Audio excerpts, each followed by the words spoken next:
তো হ্যালো বন্ধুরা, কেমন আছো তোমরা সবাই? আশা করছি ভালো আছো। তো দেখো, আজকে আমরা একটা শর্ট ট্রিক শিখবো, ঠিক আছে? কি? যে না, 1 কেজির দাম যদি 250 টাকা হয়, তাহলে বলো শুধুমাত্র 65 গ্রামের দাম কত, তাই না?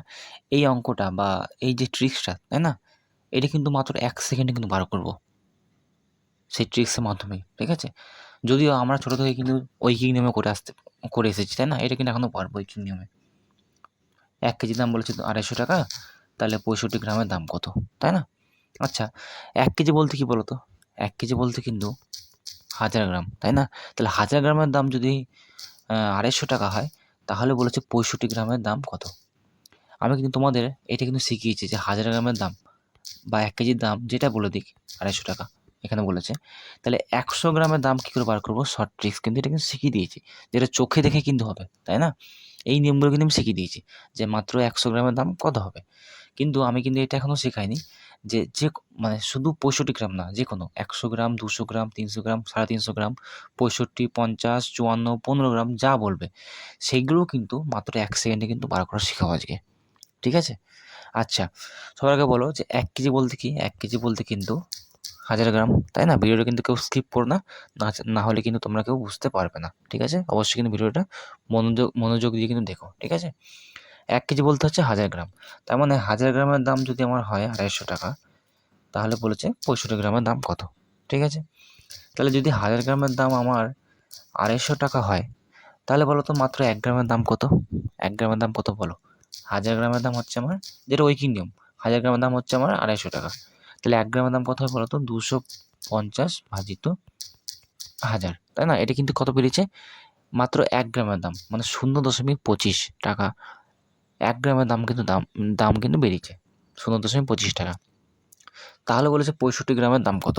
তাহলে এটা কিন্তু খুবই সহজ। 0.25 টাকা যদি 1 গ্রামের দাম হয়, 65 গ্রামের দাম কত হবে? অ্যান্সারটা বার করবো, সেটা কিন্তু তোমরা অবশ্যই মুখস্থ করে রেখে দিও যে অ্যান্সারটা কত বেরিয়েছে। তারপরেও তো আমি সলভ করবো, সেটা কোনো তেমন ব্যাপার না, তাই না? তাহলে 0.25 টাকা কিন্তু 1 গ্রামের দাম বেরিয়েছে। তাহলে 65 গ্রাম দাম কত হবে? গুণিত 65। তাহলে কত বেরোলো দেখো তো? কত বেরোচ্ছে দেখো? 16.25 টাকা। অবশ্যই কিন্তু মনে রাখবে কিন্তু 16.25 টাকা কিন্তু আমার 65 গ্রামের দাম বেরিয়েছে। যদি 1 কেজির দাম বা 1000 গ্রামের দাম 250 টাকা হয় তো, তবে, ঠিক আছে? আচ্ছা, এবার ট্রিক্সটা কি? এবার শেখাচ্ছি জিনিসটা কি। অবশ্যই কিন্তু মনে রাখো কত বেরিয়েছে? 16.25 টাকা। এবার ধরো 1 কেজির দাম কত বলে দিচ্ছে আমাদের? 1 কেজির দাম বলেছে 250 টাকা, তাই না? তাহলে সবার ফার্স্টে এই অঙ্কগুলো ট্রিক্সের মাধ্যমে করার জন্য সবার ফার্স্টে কী করে নিতে হবে? 1 কেজির দাম যেটা তোমাদের বলবে, সেই 1 কেজির দামটা কিন্তু অবশ্যই ফার্স্টে লিখে নিতে হবে, ঠিক আছে? তাহলে 1 কেজির দাম হচ্ছে 250 টাকা, 250 আমি লিখে নিলাম, ঠিক আছে? তোমাকে জানতে চেয়েছে 65 গ্রামের দাম কত, তাই তো? আচ্ছা, তার আগে আমি অন্য একটা বার করছি। ধরো আমি 100 গ্রামের দাম বার করবো, তাই না? এই ট্রিক্সের মাধ্যমে। যদিও কিন্তু আমি 100 গ্রামের দাম কিন্তু বার করার ট্রিক্স কিন্তু একটা শিখিয়ে দিয়েছি, যেটা চোখে দেখেই হয়ে যাবে। তাহলে 1 কেজির দাম যদি আমার 250 টাকা হয়, 100 গ্রামের দাম কী হবে? দেখো, ফার্স্টে গুণ দেবে। 1 কেজির দাম যেটা আছে সেটা অবশ্যই লিখে নেবে। তোমাদের আগে বলেই দিলাম। 250 লিখে নিলাম। তারপরে গুণ দেবো। তারপর বলেছে 100 গ্রামের দাম কত, ঠিক আছে? 65 গ্রামের দাম কেন বার করছি না? কারণ ওইটার জন্য আরেকটা জিনিস শিখতে হবে, ঠিক আছে? কিছুই না, শিখতে হবে। কারণ 100, 200, 300, 350 বার করে নিই, তারপর ওইটা বলে দিচ্ছে, ঠিক আছে? কিছুই না, একটু জিনিস একটু অ্যাড করতে হবে। তাহলে 100 গ্রামের দাম হচ্ছে 250 টাকা, ঠিক আছে? সরি, 1 কেজির দাম হচ্ছে 250 টাকা। তাহলে 100 গ্রামের দাম বার করবো। তাহলে 1 কেজি দাম লিখে নিচ্ছি 250, গুণিত 100 গ্রাম লেখার জন্য আমি কী করবো? 100 লিখে দেবো। তাহলে এটা বেরিয়েছে 100 গ্রামের দাম। কত বেরিয়েছে বলো তো? 25 টাকা বেরিয়েছে 100 গ্রামের দাম। এবার ধরো 500 গ্রামের দাম বার করবো। তাহলে 1 কেজির দাম আমি আগে লিখে নেবো। 1 কেজির দাম কত? 250 টাকা লিখে নিলাম, গুণিত 500 গ্রামের দাম বলেছি বার করবো, তাই না? তাহলে 500 গ্রাম লিখে দিলাম। শুধু দশমিক দিয়ে লিখে দেবে। 125 টাকা তো মুখোমুখি বেরিয়ে গেল, দেখেই চোখে, তাই না? তো ক্যালকুলেটারের সাহায্যে তোমরা 1 সেকেন্ড উত্তর বার করে দেবে। 500 গ্রাম দাম বেরিয়ে গেল কত? 125 টাকা। ধরো আমি বার করবো 780 গ্রাম, একটু অড নিচ্ছি। 780 গ্রাম বা 785 গ্রাম ধরো দাম বার করবো। তাহলে 1 কেজির দাম 250 টাকা জানি। 785 গ্রামের দাম কত বার করবো? গুণিত 785, তাহলে 196.25 টাকা কিন্তু বেরিয়ে গেল। এটা কিন্তু ট্রিক্স, ঠিক আছে?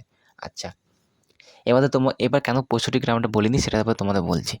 তোমরা এবার মনে মনে ভাবছো, তাহলে 65 গ্রাম দাম বার করার জন্য কী করতে হবে? ফার্স্টে 250 লিখে নেবো, তারপর গুণ দিয়ে দেবো 65 গ্রাম বলতে 0.65 লিখে দেবো, বাস আমার অ্যান্সার হয়ে যাবে। অ্যান্সার কত বেরিয়েছে? 162.5 টাকা। কিন্তু এটা রং। এবার বলবে যে কেন? তুমি তো এখনই বললে যে এইভাবে এইভাবে করতে হয়, সেইভাবে করলাম, তাহলে এটা রং কেন হবে? তার কারণ আছে, কারণ দশমিকের পরে না এইটা হচ্ছে 650 গ্রামের দাম বেরিয়েছে। আমি যদি একটা শূন্য বসিয়ে দিই, দেখো 650 গ্রাম বেরিয়ে গেল, তাই না? এটা কিন্তু 65 গ্রামের দাম বের হয়নি, এটা 650 গ্রামের দাম বের হয়েছে, তাই না? এই জন্য আমি বললাম যে এই 65 গ্রামটা পরে বলছি। দেখো তাহলে 65 গ্রাম কী করে বার করবো সেটাও বলে দিচ্ছি। এটা কিন্তু 650 গ্রামের দাম বেরিয়েছে। 650 গ্রামের দাম 162.5 টাকা। আচ্ছা, তাহলে আমি 65 গ্রাম এগুলো লিখবো কী করে? আচ্ছা, বলে দিচ্ছি। একটা জিনিস ভালো করে লক্ষ্য করো, এই যে 250 গুণিত 650 গ্রাম লিখলাম না? গুণিত 0.650 লিখলাম, তাই না? একটা জিনিস লক্ষ্য করো, দশমিকের পরে কিন্তু সবগুলো 3টে করে সংখ্যা আছে। যেমন 700 গ্রাম লিখলাম, 700 গ্রাম মানে লিখিনি, কত লিখলাম? যাই লিখলাম আরকি, সব কিন্তু 3টে করে সংখ্যা ছিল। দেখো দশের পরে 6 একটা সংখ্যা, 5 একটা সংখ্যা, 0 একটা সংখ্যা, 3টি করে সংখ্যা রয়েছে, তাই না? তাহলে আমাদের একটা নিয়ম মনে রাখতে হবে যে দশমিকের পরে যেন 3টি সংখ্যা থাকে। 3টি যেন সংখ্যা থাকে, ঠিক আছে? এটা কিন্তু নিয়মটা মনে রাখতে হবে। এবার বলবে 65 গ্রামে তো 0.65 হয়। একটা শূন্য দিয়ে দিলে 3টি সংখ্যা হয়ে যাচ্ছে। তাহলে এটা 650 হচ্ছে, 65 হচ্ছে। তাহলে আমি 65কে বানাবো কী করে? 3টি সংখ্যা দিলে তো 650 হয়ে যাচ্ছে। 65 পরে একটা সংখ্যা শূন্য দিয়ে দিলে তো 650 হয়ে যাচ্ছে। 65 তো হচ্ছে না। তাহলে 65 বানাবো কী করে? দেখো তারও একটা ট্রিক্স আছে। কী করে বানাবো? দশমিক দেবে, তারপরে একটা শূন্য দিয়ে দেবে। একটা সংখ্যা মেকআপ দেওয়ার জন্য একটা শূন্য দিতে হয়। তারপরে 65 লিখবে। এইটা হলো 65 গ্রাম, এটা হলো 0.065, এটা 65 গ্রাম। বোঝা গেছে? এই জিনিসটা বোঝানোর জন্যই কিন্তু আমি এটাও একটু লেটে বোঝালাম। ঠিক আছে? এবার দেখো অঙ্কটা বার করবো। তাহলে 1 কেজির দাম কত বলেছে? 250, আমি লিখে দিলাম। গুণিত 65 গ্রাম বলেছে, তাহলে দশমিক 65 করতে গেলে দুটো সংখ্যা হচ্ছে, কিন্তু আমাকে 3টে সংখ্যা বানাতে হবে, তাই একটা শূন্য দিয়ে দেবো, তারপরে 6×5 65 লিখে দিলাম। ঠিক আছে? তাহলে কত বেরিয়েছে অ্যান্সার বলো তো? 16.25। দেখো সেই শুরুতে বেরিয়েছিল 16.25। আমি কিন্তু বলেছিলাম যে মনে রেখো যে 65 গ্রামের দাম কত হচ্ছে। আমরা কিন্তু ওই নিয়মে বার করেছিলাম। তাহলে 16.25 টাকা কিন্তু বেরোলো আমাদের 65 গ্রামের দাম। তুমি যা কিছু দাম বার করতে পারো। ধরো 1 কেজির দাম 250 বলেছে, তো আমি বার করবো ধরো 85 গ্রাম। 85 না, আমি একটু আরও অড নিলাম, 87 গ্রাম বার করবো। তো কী করবো? 0.87 লিখে দিলাম, বাস। 21.924। দেখো ডাইরেক্ট অ্যান্সার বেরিয়ে গেল। কতক্ষণ লাগলো? এটা হচ্ছে কিন্তু শর্ট ট্রিক্স, ঠিক আছে? তাহলে কী ছিল? 250 গ্রাম 1 কেজির দাম, তাহলে 65 গ্রাম দাম কত? গুণিত 0.065, 16.25 টাকা। ঠিক আছে? এই ছিল আজকের ট্রিক্স। কেমন লাগলো জানিও। যদি ভালো লাগে অবশ্যই কিন্তু লাইক, শেয়ার, সাবস্ক্রাইব কিন্তু করে দিও। ঠিক আছে? তো চলো, থ্যাংক ইউ।